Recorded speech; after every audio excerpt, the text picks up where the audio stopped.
Hey guys, John Rettinger from Techno Buffalo here. There are a lot of fantastic smartphones, either available now or coming out in the near future, but two of probably the most impressive that are available today are the iPhone 3GS and the Google Nexus One. We're going to put these two behemoths head-to-head in a battery of tests, discussing browser and app speed, text entry, customization and scrolling, navigation, apps, maps, operating system, and some overall specifications, and you guys can determine which phone is best for you. So before we get started with all of the features and functions, let me go over some of the general specifications of the devices because they do vary quite a bit. The iPhone's got a 3.5-inch capacitive touchscreen compared to the 3.7-inch screen on the Nexus One. The iPhone's got a resolution of 320 by 480, and the Nexus One has a resolution of 480 by 800, so a big difference there. The iPhone's processor is 600 megahertz, whereas the processor on the Nexus One is 1 gigahertz, which is quite a bit faster. The iPhone can come in either 16 or 32 gig specifications, whereas the Nexus One comes with a 4 gigabyte of expandable memory, going up to potentially 32 gigs. 5 hours of battery life, talk time on the iPhone compared to 7 on the Nexus One. 300 of standby time on the iPhone compared to 250 on the Nexus One. 3 megapixel camera on the iPhone, 5 megapixel camera on the Nexus One. So right off the bat, Nexus One has an edge in almost all specs that we've gone over thus far. Both have Wi-Fi, GPS, voice commands. They both have app stores. The iTunes app catalog has about 93,000 applications, or a bit more now, and the Android Marketplace has about 20,000. So enough of the stuff that you can't see, let's start with the stuff that you can. I use the browser on a daily basis. It's probably the most important feature that I need in a smartphone. So we're going to compare browsers on both of these devices. The iPhone, of course, is running on AT&T's network, whereas the Nexus One is unlocked and it can be run on either AT&T or T-Mobile. But if you want 3G speeds, that will only be T-Mobile. So to take the networks out of it, because that's going to vary depending on where you are and your network speed, we're running on the same Wi-Fi network here. So it should be a relatively fair comparison. They're connected to the same network. And we're going to load technobuffalo.com, a site that's been put on both these devices before, so it'll simulate the speed of a website that you visit on a pretty regular basis. Let's go ahead and get this started. We'll queue up TechnoBuffalo on each. Got it ready to go here. Let's get it ready to go on the Nexus One. Okay. See if we can hit go at the same time, and we should be off to the races. So again, these are on the same Wi-Fi network. So it looks like the Nexus One has a pretty early lead here. It's like it's almost done. And the iPhone is catching up. The Nexus One is done, and the iPhone 3GS is still going. iPhone's still loading. And now it's done. Certainly the Nexus One has an edge in speed, and I will tell you that this is not a unique. I've seen the Nexus One have an edge in all the web pages that I've tested going head to head. So let's check out scrolling and navigation and see how things work here. Scrolling on the iPhone is very smooth. You very rarely get this sort of box pattern at the end. The processor can keep up with where you want to go. Scrolling on the Nexus One is much the same experience. Relatively quick, although I did find that the physics engine on the iPhone seems to be a little bit better, a little more smooth. On the Nexus One, it seems to be a little bit choppy, but certainly not bad. I've been using an iPhone since it first came out, so admittedly I'm used to the multi-touch capabilities. The pinch and zoom are really essential for me. The Nexus One does not have that. It has its zoom functionalities either via double tap, which of course the iPhone supports as well, or you can zoom in by the plus and minus right there. Now for someone like me who's used to the iPhone, I miss the pinch and zoom. If you're an Android user and you've never been used to it, you're not going to miss the features. So it's really going to come down to personal preference for what you prefer. Personally, I like the pinch and zoom, but I could probably get used to the lack of it just because of the big screen and the larger browsing room on the Nexus One. It's a very nice browsing experience, I'll definitely tell you that. And it's probably as close to the iPhone browsing experience as I've seen. So definitely Google did a fantastic job with the browser. So let's talk about text entry. Very important for really most of the things that you do as far as email and text messaging. Okay, so let's go ahead and check out the keyboards on each.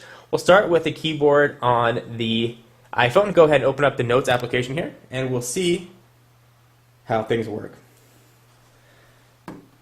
So typing on the iPhone is done really in one way, via its on-screen keyboard. And you can type it either in landscape or portrait. So you've got portrait here, rotate it over, and you've got landscape. And I want to preface this in all candor, let you know that I am an iPhone user, so I am probably more used to the iPhone keyboard, but be able to see the speed and the typing ability on each. So let's check out the keyboard here on the Nexus One. We'll go ahead and compose a new message. And there it is, and of course you've got a landscape keyboard as well. Let's go ahead and talk about the portrait keys first, and I'll do a quick test as to how this works, and I'll type "this is a test," and we can see how it comes out. You can see the autocorrect and the overall speed. So this is a test, pretty accurate. Let's try the same thing on the Nexus One.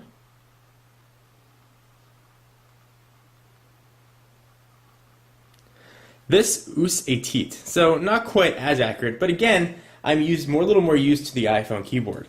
Let's turn this thing off to the side and see how it works now. I'm going to try the same thing again. This is a test. So a little more accurate. This is a test. It didn't quite correct it, but it wasn't bad. Now we're going to compare out-of-the-box functionality. And as I demonstrated in a previous video, the Nexus One also has speech-to-text, meaning I can tap that little icon right there, looks like a microphone, say the words I want, and the text automatically show up there. The iPhone has apps for that, but out of the box does not do it. So let's try landscape keyboard on the iPhone.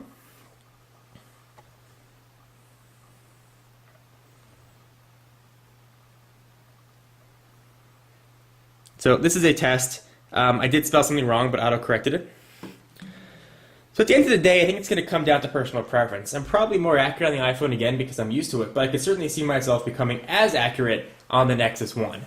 The larger screen space definitely lends itself as well to a bigger typing room. I do prefer the autocorrect on the iPhone, but the system on Android is quite good as well. So again, that's going to be down to which one you're used to and prefer. Let's go ahead and move on to our tests with customization and scrolling. We'll start with customization on the iPhone. This will be very short because there's not much you can do out of the box with the iPhone. A lot of people talk about jailbreaking and other things you can do. We're going to talk about just the stock iPhone customization ability.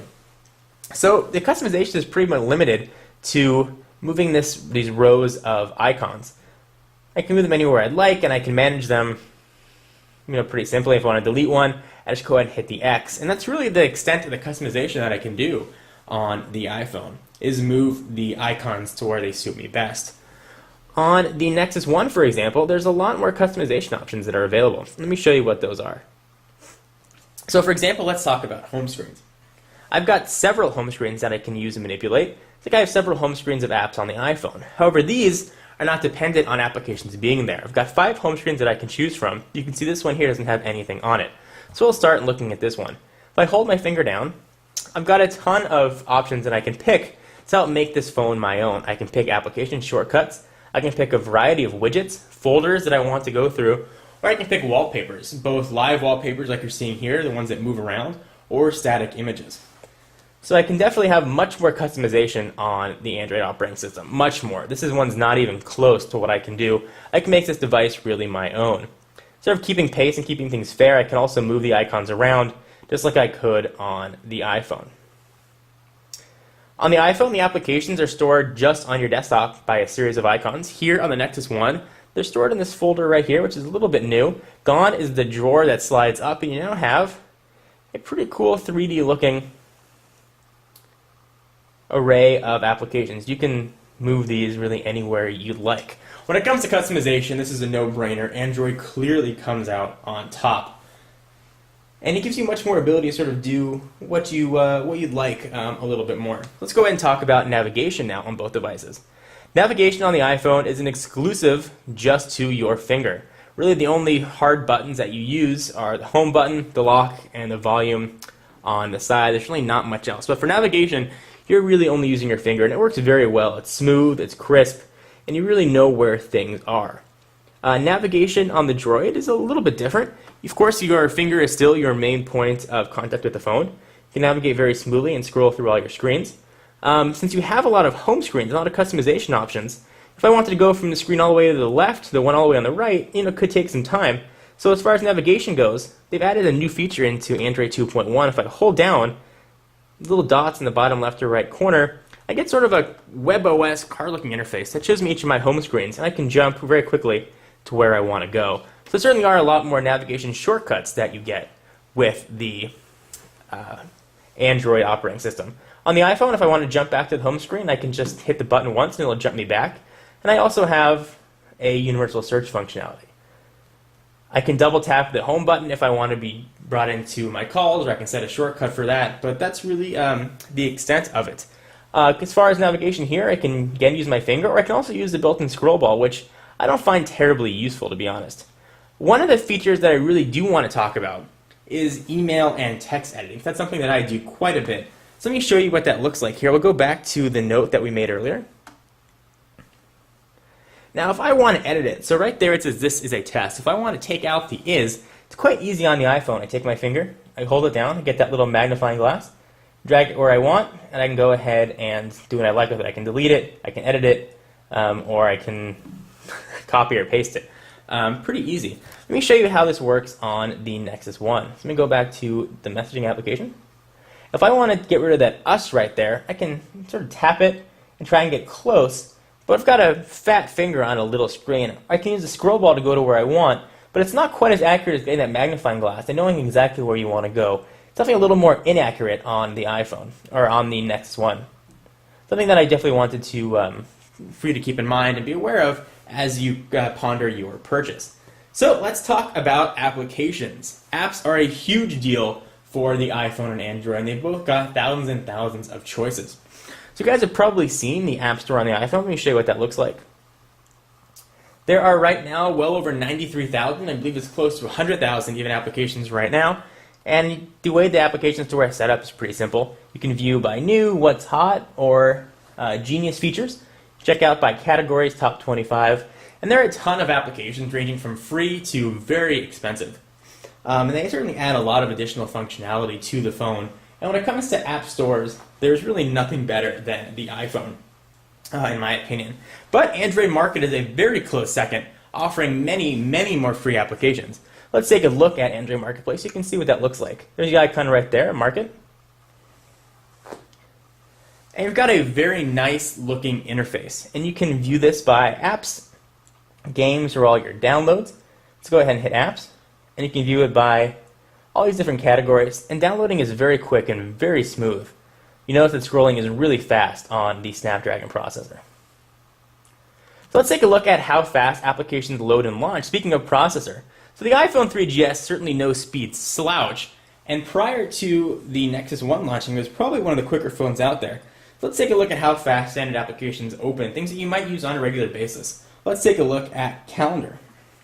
So go ahead and open up the calendar functionality on each. And we'll see how quickly they both load. Nexus One loaded a little bit quicker, but not much, and not bad. And one thing that I would be remiss to not discuss when I'm talking about both platforms is multitasking. Android can handle multitasking out of the box and handle it quite well. The iPhone certainly is not known for its multitasking capabilities. Let's next take a look at Maps and how quickly that loads, and that will take us very nicely into the Maps section of our comparison. So we've got Google Maps on each, different icons, but the same application. Go ahead and launch both at the same time.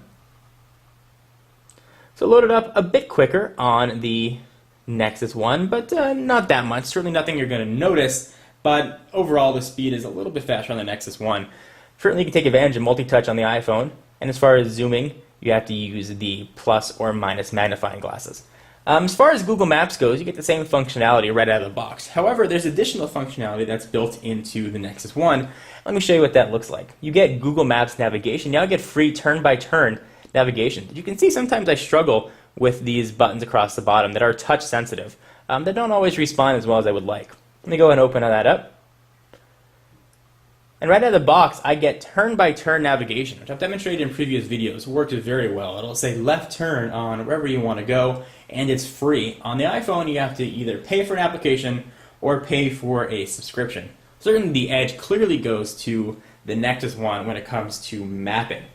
Okay, so let's talk about the OS overall, and we'll sort of wrap this up. There's a ton of features we can cover, but in the interest of brevity, We just can't go over everything. So as far as the OS is concerned, I think the operating system on the iPhone is very, very elegant. I've been using the iPhone since it first came out, and it just works. Certainly the functionality that you might get out of the Nexus One is not there as far as customization, and the navigation options are really limited to just your finger, whereas you can use the scroll ball on the Nexus One and the Android operating system as a whole. This again is going to come down to personal preference. Personally, I think the iPhone operating system has gotten a bit stale since it first launched. Other than the addition of the App Store and additional icons that you have now, it really hasn't changed that much since the first iPhone launched a couple years ago. So it's again really going to come down to personal preference. Both of these phones offer a lot of fantastic features and a lot of really great customization options and a lot of great usability. It's going to come down to what the user prefers. From a size standpoint, I'll go ahead and show you these one more time so you can sort of do a comparison. There's been a lot of talk about the Nexus One being thinner than a pencil. Well, I don't have a number 2. I do have pretty a standard mechanical pencil. You can get a sense of thickness and size. It definitely does cover up the Nexus One. Overall, I've been really impressed with the quality of the Nexus One and the quality of the iPhone. As far as picking which one to choose, it's going to come down to which one, again, you like more. If you get 3G service with T-Mobile and AT&T, I recommend trying to get your hands on a Nexus One to play with. If customization is more important for you, the Android is going to be a great way to go. If you're looking for maybe more apps, then the iPhone is going to be a great way to go. If you're a Mac user and you like to keep things within sort of the Apple walled garden and all your photos are in iPhone and your music is in iTunes, it's going to be a sort of a pretty easy decision to make. However, if you're a little bit more open and you've got just MP3s in different places and you don't use iTunes or you don't really care about iTunes, this is going to be a great way to go for the Nexus One. A lot of other things we can talk about. We may discuss them in upcoming videos.